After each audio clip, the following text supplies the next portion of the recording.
What I touched on in the beginning was that, Richard, I mean, I have to say he was the master in all of this, and to live with him and to know him was to love him. And there wasn't a person that he ever came into contact with that didn't feel that way about him, whether it be a taxi cab driver or a store clerk. He was a man that you noticed, and not because of anything except that the presence that he shared with the people that he was with. But we loved each other well, and we lived well. And so, couples just sort of living their ordinary life, being a little busy, running out. They got, kids and work and we'll call it overstimulation, like most people do these days, working to make ends meet. And you're telling us that we should be slowing down and, enjoying each other. And I think it sounds good in theory, but really, forgive me for asking this, but I think people are wondering, well, how do I do that? Well, your choice is not to, and your choice is to wake up one day and not have that person next to you anymore. Yeah. So if you don't do it, you're paying the price for it. Yeah, well, I think that's the only thing I can say to that, is that to choose not to is to choose not to live as fully as you could. Well, I think obviously it's been a very extreme lesson, we'll call it, for you, too. Absolutely. And I'm here as a living testament of that, because my life suddenly changed and shattered, right, in a phone call. I mean, and yet we did live well, and we had very few regrets as a couple. The only regret that I have is really that I didn't have 25 more years with Richard, but I'm very grateful for the years that I did have. Yes, and that's a beautiful thing. Well, it seems like you're coming out of your grief now, yeah, right? I am. I still, I cry every day, but it's gentler, it is. It's gentler now. Tell me about your daughters. They've had their own journey through this. We're on a journey as a family, but they're on their own journeys as well. And, it's a roller coaster ride, and I think that kids have perhaps a more difficult time surrendering to the roller coaster because they don't realize that it's an up and down process. They're doing well, but they have very difficult days. And my youngest is 16, and my oldest just started college last year. And, I think for 3 women, we're doing remarkably well. We're all 3 very strong in our own right. Yet it's a hard path. Richard was not only a father, but he was the father. He was a great man in everything he did. So he's greatly missed by, mostly by us, by his parents, his sisters, and all of his friends and the world. So. Well, I know that Don't Sweat the Small Stuff was one of those books that truly impacted so many people. Yeah. And if Richard were sitting here today, what do you think he would say? What would be his message of hope? He would say to live well and love well, and that you will be remembered most, not by what you do in life, but how much love you carried in your heart. Wow, I can imagine why it's hard for you. But, speaking of that, can you date? Who can fill these shoes? Really? Well, I think that, love is something that we have to learn, not only to love our spouse and our children, but we have to open ourselves to loving the entire world. And, and I think love it's non-discriminatory, and I just know that that's true, because when I had my first child, I didn't think that I would ever love my second as much. And of course, you love your second just as much as you love your first, and maybe differently, and I'm sure that I will love again and love completely again. I have no doubt about that. Well, I think your message truly is one of love, and that is the sense you carry, that's the feeling you carry as I sit across from you. I'm sure people can see it in the camera in your lovely eyes.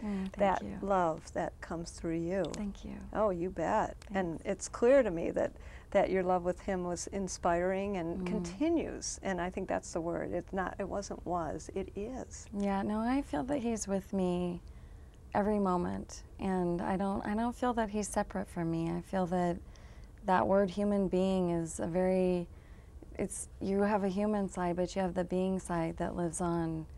And I feel Richard's being with me all the time. Mm. I'm curious though, what inspired you to actually get that letter, which you said is really personal? What inspired you to get it published? You know, it's such a, I was not prepared for this kind of grief, honestly. But I didn't want to read any books about it, and I just really, the way for me to live initially was to carry on for Richard and to fulfill his last wishes. And I just knew that we had talked about publishing this after he wrote it to me as a gift, and I really wanted a tribute to him. I felt that he had contributed to the world in such a way that he deserved that, and so I decided that that's how I would create a national tribute to Richard. And are you doing foundation work now too? There's a foundation, and we've always been philanthropists, and yeah, there is a foundation through the East Bay.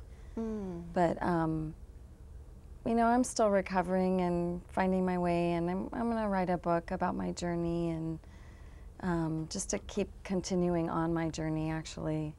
Yeah, I mean, it's interesting to be married to one of the foremost happiness experts. He dies suddenly. Yeah. You know, there is a little bit of irony about don't sweat the small stuff. I'm sure you might have heard a joke or two. You know, I don't mean that in any way, but it's an interesting irony to a certain extent that all of a sudden your life is just gone. Yeah. And what, you know, might be... Well, Richard never said, I don't sweat the small stuff. Oh, that's interesting, isn't it? Well, tell me about that just for a moment. I mean, I just think it shows another side, and thank you for sharing that. Yeah, well, you know, I mean, he wrote a book that touched on a chord around the world. It wasn't just in the United States, and he has always drawn in his books from everyday life.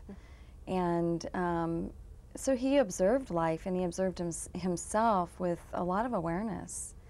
And you know, there's that famous saying that you teach best what you most need to learn, and that is certainly true of everyone.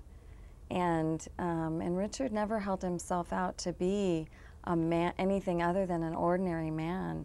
You know, what he had was an extraordinary ability to bring those things forward in a way that could relate to an 8-year-old reading it or an 80-year-old reading it. And it was gender-free, it was religion-free, you know, he transcended all of those things. But yeah, he was a man, you know, a man that lived a man's life. So, and he never put himself... The ups, the downs. Yeah, absolutely, and he never put himself... But I do think Richard did his life very gracefully. I mean, he really did. But yeah, he didn't die of a heart attack. He died of a blood clot that was released from his leg. And I don't know if you can say that's related to sweating the small stuff. No, I don't think it is. But, you know, I'm curious if anyone's ever maybe said that. It might be an interesting thing. Well, initially when it was reported that he died from heart failure, because the result of a pulmonary embolism is that your heart stops beating. But that's the result of anything when your system's shut down. And so originally it was reported that he had a coronary, like a heart attack. And that wasn't the case. We didn't even know the cause of death at that point. So. Well, and I think that's part of the confusion, right? Yeah, yeah. Absolutely. So what would be your, we'll call it parting words, your message of hope?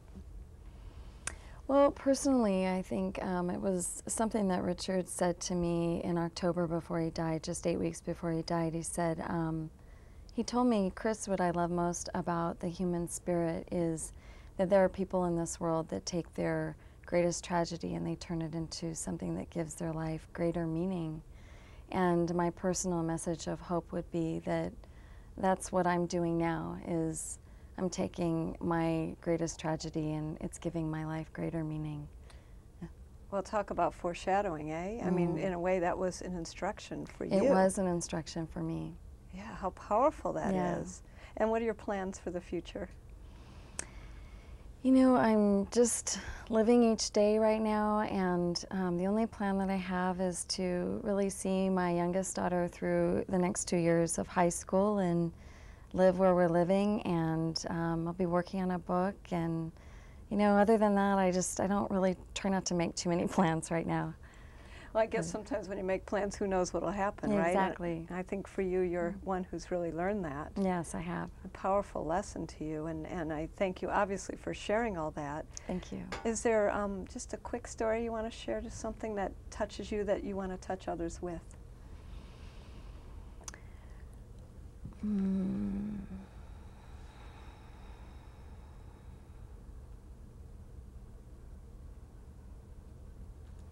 Yeah, you know, I just touching on Richard as a man again, you know, I